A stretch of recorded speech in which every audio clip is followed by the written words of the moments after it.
jaga sholatnya. Saya ingin tegaskan Bapak Ibu, tidak akan pernah bahagia rumah tangga yang tidak menjaga sholatnya. Tak ulang lagi ya, tidak akan pernah bahagia suami istri yang berumah tangga tapi tidak menjaga sholatnya. Karena zaman sekarang ini suka berdalil, ngedalil dulu kita. Dalam hadis qudsi disebutkan firman Allah Ta'ala, tafarrag li ibadati, lapangkan waktu untuk menyembahku, jaga sholatmu, amla'u sadraka ginan, maka aku janji, kata Allah, ku penuhi dadamu dengan kekayaan. Ini unik, karena Allah nggak mengatakan begini, jaga sholat nanti kupenuhi rumahmu dengan perabotan, bukan. Jaga sholat nanti kupenuhi halamanmu dengan mobil, tidak juga. Jaga sholat nanti lemarimu penuh dengan simpanan perhiasan, tidak juga. Tapi Allah katakan jaga sholat nanti kupenuhi dadamu dengan kekayaan. Karena kaya itu di sini, Bu. Maka ada hadis Nabi yang mengatakan laisal ghina an katratil arad. Bukanlah kaya raya itu karena kalian banyak perhiasan. Bu, suka perhiasan? Suka banget ya. Yang di belakang ngomong suka banget. Ada nggak perempuan yang nggak suka perhiasan? Ada. Perempuan mau mati biasanya nggak suka dia. Wanita itu kodrati, jadi buat seto kalau ranti nanti minta emas itu kodrati. Wanita itu demen perhiasan sejak Bunda Hawa, udah takdir dari Allah. Cuman saya ingin tegaskan, bukanlah orang kaya itu karena banyak perhiasan. Bu, apa orang kaya itu kalau kondangan 5 jari dipasang cincin semua? Wow, masuk taruh begini. Maaf loh kalau ada, maaf ya. Begitu masuk taruh 5 jari pasang cincin, begitu ngisi buku tamu sambil digoyang, tuing. Apa orang kaya begitu? Bukan. Apa orang kaya itu gelangnya sampai siku, sambil mendengarkan ceramah berkipas, kuncrang kuncring. Apa itu orang kaya? Bukan. Apa orang kaya itu kalungnya gede banget, kayak rantai anjing. Jadi kalau kondangan nunduk badannya. Ngapa, Bu? Sakit pinggang? Bukan, keberatan kalung. Laisal ghina an katratil arad. Bukanlah orang kaya itu karena banyak perhiasan. Walakinnil ghina ghanan nafsi, tapi kaya yang sebenarnya, kaya yang sesungguhnya, kaya jiwa kalian semua. Kaya itu di sini. Makanya kalau pengen bahagia, jaga sholat agar kita dikayakan oleh Allah. Wa illam taf'al, tapi awas, kata Allah, apabila kalian tidak menjaga sholat. Kalau kata orang sholat zuhur mepet asar, asarnya numbur maghrib, maghribnya mentok isya, isyanya ketiduran, subuhnya kesiangan. Ketiban sholat subuh usolli fardhos subhi rakaataini mustaqbilal kiblati kodoan lillahi ta'ala. Loko kodoan Pak, jam 8 sholat subuhnya. Istrinya nyusul, apa kata istrinya? Usalli fardhos subhi rakaataini mustaqbilal kiblati, kesiangan lillahi ta'ala. Loko kesiangan, Bu, jam 9 sholat subuhnya. Nanti anaknya niru, apa kata anaknya? Usalli fardhos subhi wal dhuhri wal asri wal maghribi wal isya'i kroyoan oplosan lillahi ta'ala. Hancur sholatnya. Anak sekarang lebih pintar.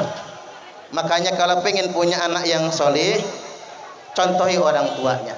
Ma fil aba fil abna Apa yang ada pada bapaknya ada pada anaknya. Makanya orang Jawa nyaut, nek bapake kalong anake kampret, nek bapake nyolong anake nyopet. Buah enggak jauh jatuh dari pohonnya. Jatuh tidak jauh dari pohonnya. Maksud saya begitu. Baik, satu, jaga sholat. Yakin percayalah kalau kita menjaga sholat, amla'u sadraka ginan, kupenuhi dadamu dengan kekayaan, wa asudda faqraka, dan akan aku cukupkan kalau engkau sedang kekurangan. Ini ngajarin orang yang udah ngerti agama ini. Bagusnya biar derajat keluarga diangkat, nyontoh Nabi tahajud berjamaah. Kan Nabi jadi imam, istrinya jadi makmum. Apalagi jamaahnya cak wong Palembang. Kalau wong Palembang pak laki jadi imam, bini jadi makmum. Apa kata lakinya waktu ngimam sholat? Qul huwallahu ahad, Allahus samad, lam yalid wa lam yulad, wa lam yakul lahu kufuwan ahad. 11 rakaat tahajud jamaah, istrinya Noel habis sholat. Kak, ngapulah kakak nih manggil adik terus tuh. Oi dek, kata lakinya, kakak nih sayang nian dengan adik tuh, makanya dipanggil terus. Kata sang bini, kalau cak itu kak, adik nak ngaji juga. Buka Quran istrinya, qul a'udzu birabbil falaq min syarri ma khalaq. Hanya jangan praktekkan, kebanyakan kol-kolannya itu kena marah kita kalau dipraktekkan kali. Artinya Bapak Ibu, bahagia rumah tangga yang menjaga sholat. Satu ya. Dua sekarang, tunaikan kewajiban, jangan paksakan hak. Nah, ini penting sekali. Saya baca singkatnya saja. Apa kewajiban suami kepada istri? Ayut imaha idza tu'im. Kewajiban suami itu kasih istri makan sesuai dengan kemampuan. Belikan istri pakaian pun sesuai dengan kemampuan. Ini mohon maaf bapak-bapak, suami yang baik memperbagus dandanan istri. Suaminya biasa aja nggak apa-apa. Makanya saya setuju dengan pernyataan di media sosial. Ingin istrinya taat, contohin. Ingin istrinya baik, ajarin. Ingin istrinya tenang, nafkahin. Ingin istrinya cantik, modalin. Setuju nggak kira-kira? Saya setuju banget itu. Jadi kalau pengen rantinya cantik terus, modalin. Belikan make upnya Syahrini, belikan bedaknya Nisa Sabian, belikan lipstiknya Gisel. Kok itu yang disebut ya Pak ya? Kayak apal semua. Artinya memang modalin cantik istri, jangan sampai suami kemana-mana setel. Kayak Ustadz Edi Mailupi, oh kemana-mana jas, kemeja. Sedangkan istri umpama, kalau ibu sudah cantik juga ya Bu ya, istri kemana-mana pakai daster, pengajian daster, kondangan daster, masak daster, tidur pakai daster. Mending dasternya benar, daster habis dipakai masak tadi pagi, malam dibawa tidur. Padahal habis ngulek sambal terasi, sambal calo katanya, sambal matah. Habis ngulek sambal terasi nggak cuci tangan, dikuel-kuel di baju. Begitu ikutan tidur suami kok di kasur bau terasi. Ngelihat muka istrinya, matanya belean, hidungnya upilan, giginya jigongan, kupingnya congean. Rumput tetangga lebih hijau. Makanya buat bapak-bapak, agar rumput tetangga tidak lebih hijau, dandani istri sendiri. Setuju nggak kira-kira? Baik, yang berikutnya wala yudribil wajha, jangan menampar wajah. Pantang Bapak Ibu. Walaupun orang dulu takut, nikah sama orang Lampung takut, nikah sama Jema Semende takut, nikah ngak Jemaugan takut kena tempeleng. Saya ingin tegaskan, suami yang baik tidak pernah memukul istrinya. Nah, lah ingatkannya dah ibu. Kemudian yang berikutnya wala yuqabbih, jangan menghina wajah istri. Kalau bisa begini Bapak Ibu. Dari pengadilan agama ada laporan tingkat perceraian sangat tinggi. Dan rata-rata separuh lebih yang selingkuh itu duluan perempuan. Ini agak berat ini masalahnya. Mengapa perempuan selingkuh? Karena dia sudah kehilangan kenyamanan di rumah. Di rumahnya tidak pernah disayang suami. Tidak pernah dipuji suami. Suaminya kerjaannya menghina, kebo. Woi, mentang-mentang hitam gendut ya. Masakan muka asinan, subhanallah. Kadang-kadang suami istri itu maulah Pak dipuji oleh suami. Kadang-kadang ibu-ibu pengen kayak Aisyah kan, dipuji yang kemerah-merahan, Humairah. Ibu-ibu dandannya sudah serba pink, jilbabnya pink, bajunya pink, androknya pink, sendalnya pink, kaos kaki pink, bedaknya pink, lipstiknya pink, gloss onnya pink. Begitu lewat depan suami pingin dipanggil kemerah-merahan. Tapi apa kata lakinya? Anak babi mau kemana ya? Allahu Akbar. Mentang-mentang babi pink juga. Suami yang baik tidak pernah menghina istrinya. Wala yahjur illa fil bait, dan jangan sekali-kali minggat dari rumah kecuali tetap di dalam rumah. Sekarang saya balik biar singkat. Apa kewajiban ranti kepada suami? Saya ingin tegaskan sama ibu-ibu di sini, kewajiban istri pada suami cuman ada satu, tok, cuman satu, yakni taat kepada suami. Perempuan itu Bu, paling gampang masuk surga, paling gampang masuk neraka.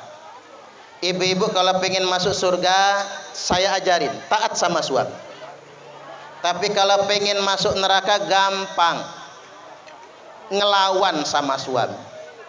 Suami lagi tidur Bu, sepak pala, gratis masuk nerakanya. Dengar ranti ya. Kalau ranti pengen masuk neraka mah gampang, suami sepak palanya. Suruh suami marah, gentak suaminya, yakin bihaqil yakin, mampir ke dalam neraka. Kewajiban wanita cuma satu, taat sepenuhnya kepada suami. Lau amartu ahadan ayasjuda li ahadin, andai kata boleh aku memerintahkan seseorang untuk sujud kepada orang lain, la amartul mar'ata ang tasjuda li zaujiha, niscaya pasti aku perintahkan istri sujud memberi penghormatan kepada suami. Baik, yang ketiga sekarang, yang terakhir. Kalau ingin keluarga yang sakinah, mawaddah warahmah, berbaktilah kepada orang tua. Ranti endung masih ada? Mana yang endung? Seto masih ada endung? Semende kali kan, semende. Jemaah tua masih lengkap. Ridallah fi bapang lan ninggal galu ya. Ridallah fi ridal walidain. Ridha Allah ada pada ridho kepada kedua orang tua. Orang bijak berkata, perlakukan orang tuamu seperti raja, maka rezekimu pun akan seperti rezeki para raja. Nanti saya tahu ingat ya, tak ulang lagi. Perlakukan orang tuamu seperti raja, maka rezekimu pun akan seperti rezeki para raja. Tapi awas, kalau engkau memperlakukan orang tuamu seperti pembantu, maka rezekimu pun akan seperti rezeki pembantu. Capek nyarinya, tapi tidak akan pernah cukup selama-lamanya. Terakhir, ibu saya berkata, cuman ibu saya ini nggak bisa bahasa Indonesia, bisanya bahasa Inggris. Bahasanya begini, ame anak lemah, oma dek denak minta. Ame anak sare, umak nangis siang malam. Bener nggak Bu kira-kira? Seto sama Ranti ngerti kan? Ame anak lemah, umak dek denak minta. Kalau anaknya senang, anaknya sugih, ibu nggak pengen minta, betul nggak Bu? Tapi kalau dikasih mau. Tapi jangan ditawarin. Masih ada duit, masih nak. Cukup dek de, cukup nak. Awak dek dia, budi dia. Orang tua itu berani bohong demi anak. Makanya ngapain ditanya? Seto buat Ranti juga, nanti kalau sukses, rezeki berlimpah, jangan tanya sama orang tua. Ada atau tidak adanya, berikan orang tua. Karena orang tua nggak akan pernah minta sama anaknya. Sebaliknya, ame anak sare, umak nangis siang malam. Kalau anak susah, siang malam ibu menangis. Nyanyian masih TK mengatakan kasih ibu kepada beta tak terhingga sepanjang masa, hanya memberi tak harap kembali, bagai sang surya menyinari dunia. Satu-satunya manusia yang hanya memberi dan tak pernah harap kembali. Demikian dari saya, kurang lebihnya mohon maaf dan kepada Allah Ta'ala mohon ampun. Jarang nih nangkal lain waktu lagi. Demikianlah, wallahul muwaffiq ila aqwamit thoriq. Assalamualaikum warahmatullahi wabarakatuh.